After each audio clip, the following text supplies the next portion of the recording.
welcome back. Ray with Jade Investment. Today we're going to just do a video of how to purchase a property from a wholesaler. It's just tips, small tips here and there. Not every wholesaler is the same. There's some good ones, and then there's some out there that are just learning. They don't know how to run their numbers yet.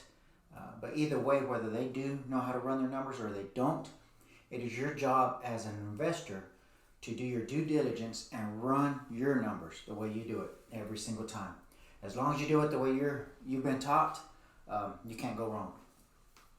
So if you're not a subscriber, go ahead and hit that subscribe button.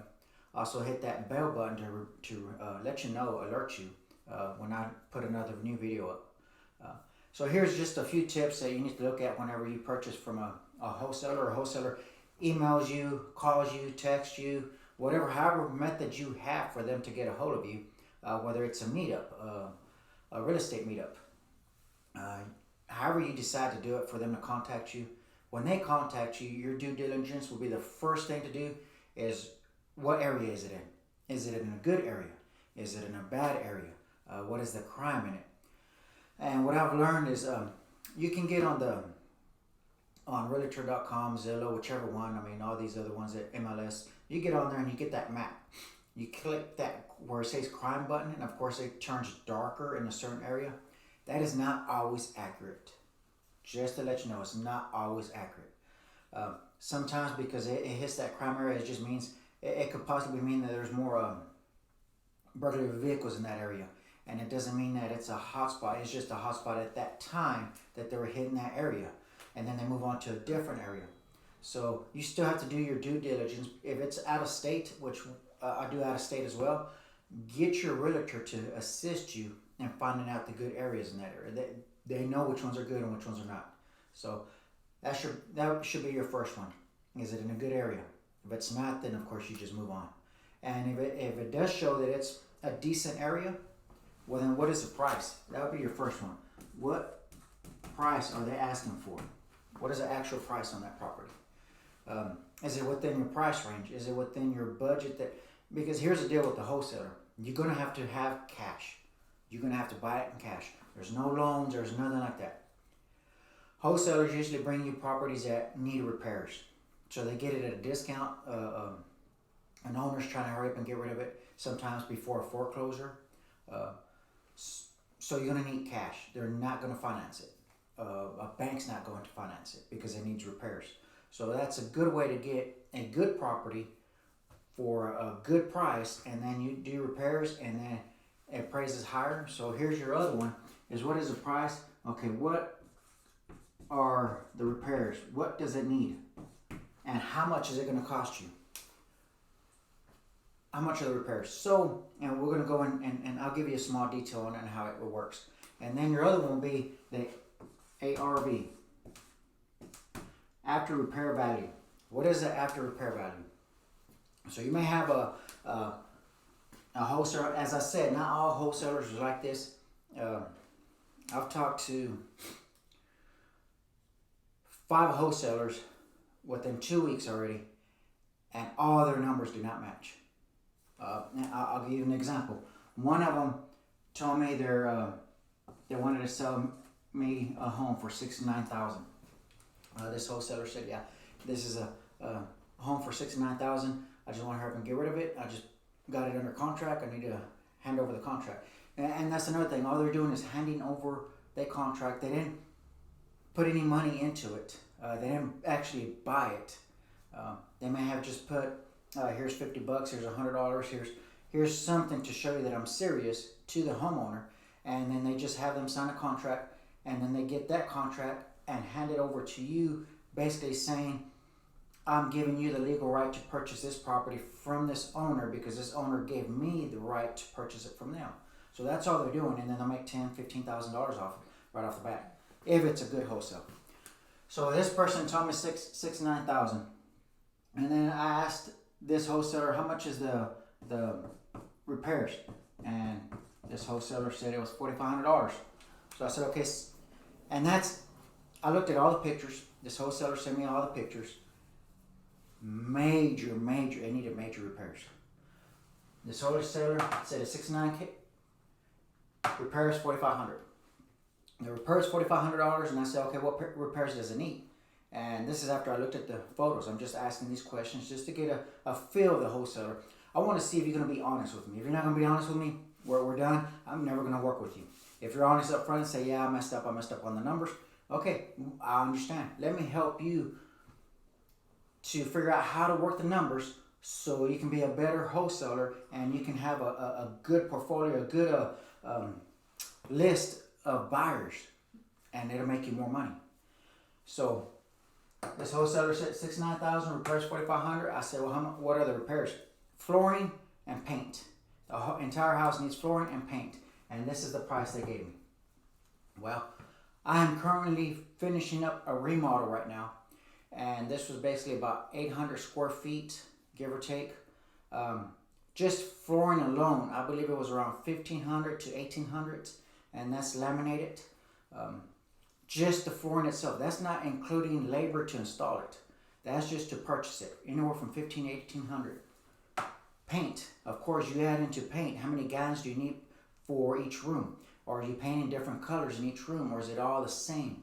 So of course, just materials, you're looking at pretty close to that right there. Now you're telling me this is labor and materials? I don't think so.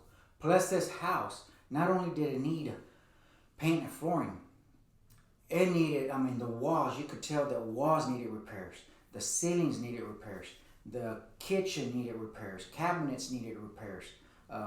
It looked like it possibly had some foundation issues on the outside.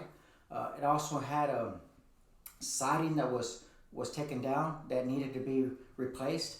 And then on the side, it looked like an add-on. They added on a small portion, like a room, but outside of the home to extend it out. All that had was just a piece of plywood on it. So of course that needed to be done correctly as well. The neighborhood was, it was okay. It wasn't in a great neighborhood, but it wasn't in a bad neighborhood. So then I asked another question. I said, what is the after repair value, the ARV? This wholesaler told me it was a, what did you say, 86. I guess you caught me. I said she. Yes, it was a she, a female. Trust me, I've had wholesalers that are males that did the same thing to me. So that's what she said. So if you look at it and you look at that, oh, it looks great. I'm only going to spend $4,500. That's great. So I have approximately $7,400 in it. I'm going to make $10K on it. No. After looking at it, I told her that this looked more like $20K of repairs. This, I looked at it, and that's another. You have to do your due diligence. So the way you're going to get your ARV is you're going to look at other properties that are nearby. Same square footage, same rooms, same bathrooms. So if it's a 3-bedroom, 2-bath, you're going to look for other homes that are 3-bedroom, 2-bath in the same neighborhood. If you can't find it in the same block, go to the next block and the following block. Get them all within that general area, because that is how the appraiser is going to do it. That is how the bank is going to give you money from it. They're not going to do it because you have a feeling for it. This, oh, I put so much feelings in this house and now I need this amount of money. They don't go by that way. That's not how you're going to get your money. So the wholesaler needs to understand that as well. They need to understand their numbers. So if you look at it, that right there is already $89,000. That's $89,000. Okay, so before that, I looked at it, and this what in that neighborhood, that's what it appraised for. That was top of the line. That was a home that was top of the line with $70K, and that it doesn't. So in other words, you're gonna have to make sure this home matches pretty close to this home of the top one if you wanted to appraise that. So as you can see, 89,000. You're at 19,000 negative. So this is not a good buy. Not a very good buy at all. I passed it. I told her I can't do it. So I explained to her what the numbers were. I never did get a response back. I explained to her that I'd be willing to teach her and show her, and that I do videos to assist you, to help you, so you can be a better wholesaler. I watch other people. I watch other videos. I read a lot of books because I want to better myself. I want to learn. I want to teach myself on how to better myself, because there's a lot of smarter people. I surround myself with smarter people than myself. Because I want to continue to learn. So this is, I try to help her. I showed her, I told her I can help you. Never heard a response. So that's fine. I'm okay with that. I move on. Another wholesaler pretty much gave me the same deal. As I said, I've had 5 within a couple of weeks and I haven't had any luck on getting a good one. So let's just give you an example. If a wholesaler comes and tells you, okay, here's a property for 50K, repairs, honestly, repairs are going to be about 15K. So that right there is giving you 65. And let's just say after the repairs, this person is desperate to sell this property. So after the repairs, it's 125K. That will be a good one. If you can get one like that, that's a great one. This homeowner is probably selling the property for about 40K. So the wholesaler is going to make 10K off of that, which is fine. He went and did the work to go find the property. Fine. You brought it to me. I'm okay. I'll give you 50K. I'll put 15K in it. And then it's valued at 125. But I'm still going to do my due diligence to make sure these numbers are good. Another thing you can ask the wholesaler, when they give you this price and they give you this price, ask them, where did you get this? Where did you get that repair value? Do you have contractors that you put in there to give you that estimate? Can I have those bids from those contractors? An honest wholesaler is going to give you those bids from that contractor and show you, yeah, here they are. The reason why a wholesaler is going to do all this work and help you and give you these bids and say, here they are, this is from the contractors that I got the bids from. You can contact him. He's willing to do the work for 15K. Once you're done with the 15K, that's how much money you're going to make. Is because the more properties he brings you, the more money he makes. So if he sees that he's good and you're willing to purchase, you purchase this, you made him $10,000 for him just to go do these numbers and go find a property for you. He'll go find another 5 more properties. He makes 50K. So it's for their benefit that they're going to bring you these good numbers, bring you a good home. So I just want to show you a quick way to do it. As always, do your due diligence. Make sure you look at the property and make sure it's correct. It fits the price, it fits the repair values, it fits the appraisal. That way you get a nice property. So, as I said before, if you haven't subscribed, go ahead and hit that subscribe button. And we'll see you on the next video. Thanks for watching.